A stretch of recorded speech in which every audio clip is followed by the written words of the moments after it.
तर आज आपण सोडवणार आहोत इरा सेशन 21। तर पहिले आपल्याला सेशनचा परिचय पाहून घ्यायचा आहे। सर्व सेशनचा परिचय पाहून घ्या। त्यानंतर ऑफिस स्किल्समध्ये जाऊन आपल्याला संपूर्ण याच्यामध्ये जे ऑरेंज कलरमध्ये व्हिडिओ दिलेला आहे तर सर्व व्हिडिओ आपल्याला पाहून घ्यायचे आहे। त्यानंतर आपल्याला याच्यातनी टेस्ट युअर नॉलेजवर जायचं आहे आणि याच्यातून आपल्याला नॉलेज चेकचे प्रश्न सोडवायचे आहे। तर इथून स्टार्ट एक्झामवर क्लिक करा। स्टार्ट एक्झामवर क्लिक केल्यानंतर पहिला प्रश्न बघा, शेप स्टाईल अप्लाय करण्याकरता आपण डॅश डॅश ग्रुपवर क्लिक करू शकता म्हणत आहे। तर याचं उत्तर शेप स्टाईल ग्रुप आहे। त्यानंतर सबमिट करा। एक्सेल वर्कबुकमध्ये पिक्चर इन्सर्ट करण्यासाठीच्या स्टेप्स सांगा म्हणत आहे। तर याचं उत्तर insert tab, illustration group, picture आणि सिलेक्ट पिक्चर करून इन्सर्टवर क्लिक करायचं आहे। त्यानंतर सबमिट करा। तुमच्या डॉक्युमेंटमध्ये इमेज किंवा लोगो ॲड करण्याकरता योग्य ती स्टेप्स निवडा म्हणत आहे। तर त्यासाठी आपल्याला इन्सर्टमध्ये जाऊन पिक्चर घ्यायचं आहे। त्यानंतर सबमिट करा। Dash dash tab dash dash ग्रुपमधून आपण सीट रोज इन्सर्ट करू शकतो म्हणत आहे। तर याचं उत्तर होममधल्या सेल्स ग्रुपमधून। त्यानंतर सबमिट करा। एक्सेलचे एक्सटेन्शन काय असते म्हणत आहे। तर एक्सेलचे एक्सटेन्शन हे .xlsx असते। तर क्लिक करा आणि त्यानंतर सबमिट करायचं आहे। येस आय एमवर क्लिक करा आणि यामध्ये बघा एंड एक्झाम हे नाव टाकायचं आहे आणि आपल्याला कन्फर्म बटनावर क्लिक करायचं आहे। त्यानंतर बघा आपला स्कोर्स पूर्णपैकी पूर्ण इथं आलेला आहे आणि नंतर आपल्याला सिम्युलेशनचे प्रश्न सोडवायचे आहे। त्यानंतर इथून स्टार्ट करा। त्याच्यामध्ये बघा 2 प्रश्न दिलेले आहे। तर पहिला प्रश्न इथून चालू करायचा आहे। शब्दांपेक्षा आयकॉन्स अधिक मनोरंजक पद्धतीने गोष्टीचे वर्णन करतात आणि तुम्ही सेलमध्ये आयकॉन इन्सर्ट करू शकता। त्यासाठी D5 हा सेल सिलेक्ट करा आणि कम्युनिकेशनचा पहिला आयकॉन इन्सर्ट करा म्हणत आहे। तर D5 मध्ये क्लिक करायचं आहे। या ठिकाणी इन्सर्टमध्ये जा, आयकॉनवर जायचं आहे आणि कम्युनिकेशन या आयकॉनवर क्लिक करा आणि इथून पहिलाच आयकॉन इथून निवडायचा आहे आणि इन्सर्ट बटनावर क्लिक करा आणि याला ॲटोमॅटिक सबमिट होऊ द्यायचं आहे।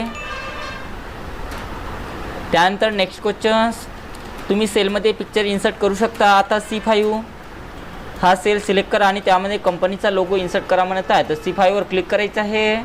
इन्सर्ट यावर जा, पिक्चरवर जायचं आहे आणि यातून पिक्चर घ्यायचा आहे तो आणि त्यानंतर इन्सर्ट बटनावर क्लिक करा अशा प्रकारे आणि आपलं उत्तर ॲटोमॅटिक सबमिट होऊ द्यायचं आहे। येस आय एमवर क्लिक करा आणि यामध्ये बघा एंड एक्झाम हे नाव टाकायचं आहे आणि कन्फर्म बटनावर आपल्याला क्लिक करायचं आहे। त्यानंतर बघा आपला स्कोर्स पूर्णपैकी पूर्ण इथं आलेला आहे आणि नंतर आपल्याला सेल्फपाथ लर्निंगचे प्रश्न सोडवायचे आहेत। तर सेल्फपाथ लर्निंगवर क्लिक करा। त्यानंतर इथे प्रोसीड बटनावर क्लिक करायचं आहे आणि याच्यामध्ये बघा 5 प्रश्न दिलेले आहेत। तर पहिला प्रश्न इथून चालू करायचा आहे। तर पहिला प्रश्न बघा, मायक्रोसॉफ्ट एक्सेलमध्ये स्पार्कलाइन काय असतात म्हणत आहे। तर काय असतात बघा, तर याचं उत्तर बघा, डेटा ट्रेंड व्हिज्युअली रिप्रेझेंट करण्यासाठी सेलमध्ये एम्बेडेड केलेले मिनिचर चार्ट्स असतात। तर हे त्याचं उत्तर असणार आहे। त्यानंतर सबमिट करा। नेक्स्ट क्वेश्चन्स, मायक्रोसॉफ्ट एक्सेलमध्ये क्विक ॲनालिसिस फीचर काय असते म्हणत आहे। तर क्विक ॲनालिसिस फीचर काय असते बघा, तर क्विक डेटा ॲनालिसिससाठी एक फीचर फॉर्मॅटिंग चार्ट्स आणि टोटल सारखे पर्याय प्रदान करते। हे त्याचं उत्तर असणार आहे। त्यानंतर नेक्स्ट, मायक्रोसॉफ्ट एक्सेलमध्ये 3D मॅप्स फीचर काय असते म्हणत आहे। तर 3D मॅप फीचर काय असते बघा, तर जिओग्राफिकल डेटांची इंटरॅक्टिव्ह 3D मॅप्समध्ये ट्रान्सफॉर्मिंग करण्यासाठी व्हिज्युअलायझेशन टूल्स असते। तर हे त्याचं उत्तर असणार आहे। त्यानंतर नेक्स्ट, खालीलपैकी कोणता पर्याय तुम्हाला MS एक्सेलमध्ये तुमच्या शीटवरील टेबलमधील डेटा फॉर्मॅट करण्यास अनुमती देईल म्हणत आहे। तर याचं उत्तर कोणतं आहे बघा, तर याचं उत्तर ऑप्शन नंबर 3 आहे। तर ऑप्शन नंबर 3 वर क्लिक करा आणि त्यानंतर सबमिट करायचं आहे।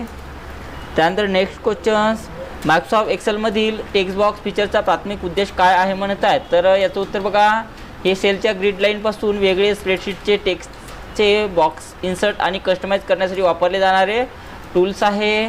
त्यानंतर सबमिट करा।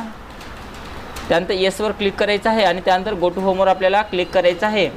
नंतर बघा आपल्याला गाईड डू इटीवर सेल्फ सोडवायचं आहे। तर याच्यावर क्लिक करा आणि तिथून स्टार्ट एक्झामवर क्लिक करायचं आहे। नेक्स्ट बटनावर क्लिक करायचं आहे आणि याच्यामध्ये बघा 5 प्रश्न दिलेले आहेत। तर सुरुवातीचा प्रश्न लावायचा आहे।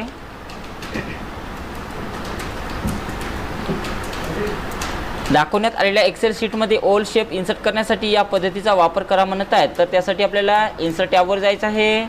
त्यानंतर इथे शेप्समध्ये जायचं आहे आणि याच्यातनी कॉलआउटमध्ये जाऊन इथून ओल नावाचा शेप घ्या आणि ते ड्रॅग करून तो काढायचा अशा प्रकारे आणि त्यानंतर आपलं उत्तर सबमिट करा। ओके करायचं आहे। नेक्स्ट क्वेश्चन्स,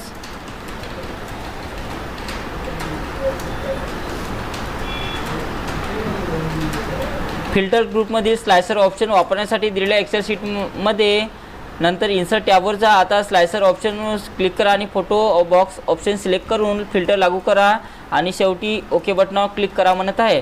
तर त्यासाठी बघा काय करायचं आहे, इन्सर्ट टॅबवर जायचं आहे.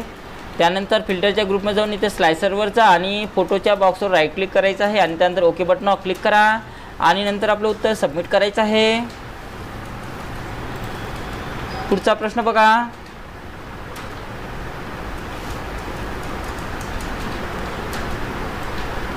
नवीन मजकूर बॉक्स इन्सर्ट करण्यासाठी दिलेल्या MS एक्सेल फाईलमध्ये इन्सर्ट टॅबवर जा. त्यानंतर तुमच्या शीटमध्ये नवीन टेक्स्ट बॉक्स इन्सर्ट करण्यासाठी टेक्स्ट बॉक्स ऑप्शनवर क्लिक करा आणि जानेवारी टाईप करा म्हणत आहे. तर त्यासाठी बघा काय करायचं आहे, इन्सर्ट टॅबमध्ये जा. त्यानंतर इथे टेक्स्टच्या ग्रुपमध्ये जाऊन आपल्याला इथून टेक्स्ट बॉक्स घ्यायचा आहे आणि ड्रॅग करून तो इथे काढायचा आहे आणि त्याच्यामध्ये आपल्याला जानेवारी हे नाव टाईप करायचं आहे अशा प्रकारे आणि नंतर आपलं उत्तर सबमिट करा. पुढचा प्रश्न बघा.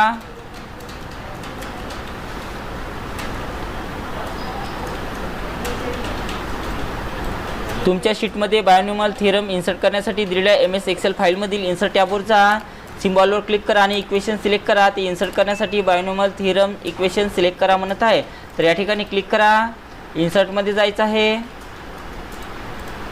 इन्सर्टमध्ये जा सुरुवातीला. त्यानंतर इक्वेशनच्या इथे डाऊन ॲरोवर जायचं आहे आणि बायोन्यूमल थिअरम इथून घ्यायचं आहे आणि त्यानंतर आपलं उत्तर सबमिट करा,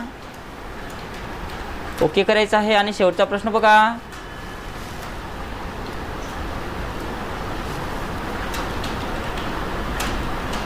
दिलेल्या एक्सेल वर्कबुकमध्ये पायवट टेबल वापरण्यासाठी टेबल सिलेक्ट करा आणि इन्सर्ट टॅबवर जा. आता पायवट टेबल ऑप्शनवर क्लिक करा. एक डायलॉग बॉक्स दिसेल. टेबल रेंज चेक करा. नंतर न्यू वर्कशीट ऑप्शन सिलेक्ट करा. त्यानंतर ओके बटनावर क्लिक करा म्हणत आहे. तर पहिले पाहून घ्या याच्यात कुठे टेबल दिलेला आहे. तर संपूर्ण टेबलला अशा प्रकारे सिलेक्शन करून घ्यायचं आहे. सिलेक्शन करून घ्या इथपर्यंत. टेबलला सिलेक्शन केल्यानंतर इन्सर्ट टॅबवर जायचं आहे. पायवट टेबल घ्या. पायवट टेबल घेतल्यानंतर पहिले सेल रेंज सिलेक्शन करून घ्यायचं इथून. त्यानंतर न्यूवर क्लिक करायचं आहे आणि त्यानंतर ओके बटनावर क्लिक करा अशा प्रकारे आणि त्यानंतर आपलं उत्तर सबमिट करायचं आहे. त्यानंतर SIMवर क्लिक करा आणि यामध्ये एंड एक्झाम हे नाव टाकायचं आहे आणि कन्फर्म बटनावर आपल्याला क्लिक करायचं आहे. तर अशा प्रकारे आपलं गायडेड ड्युएटीवर सेल्फ सोडवणं झालेलं आहे आणि स्कोअरसुद्धा पूर्णपैकी पूर्ण इथं आपला आलेला आहे. त्यानंतर शेवटचं सेशन कम्प्लिशन टेस्ट सोडवायचं आपल्याला. तिथून स्टार्ट करा. नेक्स्ट बटनावर क्लिक करायचं आहे. याच्यामध्ये बघा 4 प्रश्न दिलेले आहे. मायक्रो सेकंड, नॅनो सेकंड आणि पिको सेकंड ही छापील आउटपुटचे मापनाची एकके आहे म्हणत आहेत. तर याचं उत्तर चूक आहे. बहुतांश पर्सनल कॉम्प्युटर सिस्टीममध्ये CPU एका चिपवर समाविष्ट असतो ज्याला डाटा जसे म्हणतात म्हणत आहेत. तर त्याला आपण मायक्रो प्रोसेसर म्हटले जाते. पुढीलपैकी कोणते मायक्रो प्रोसेसरचे 2 मुख्य घटक आहे म्हणत आहे. तर याचं उत्तर ऑप्शन नंबर 2 आहे. कंट्रोल युनिट आणि अर्थमॅटिक लॉजिक युनिट हे त्याचं उत्तर असणार आहे. डाटाच्या हार्डवेअर घटकाचा उपयोग कॉम्प्युटर सिस्टीमचे कार्य नियंत्रित करण्यासाठी केला जातो म्हणत आहे. तर याचं उत्तर प्रोसेसर आहे. SIMवर क्लिक करा. एंड एक्झाम हे नाव टाकायचं आहे त्यामध्ये आणि कन्फर्म बटनावर आपल्याला क्लिक करायचं आहे आणि आपला स्कोर्स पूर्णपैकी पूर्ण इथं आलेला आहे. आणि अशा प्रकारे आपलं इरा सेशन 21 कंप्लीट सोडवणं झालेलं आहे.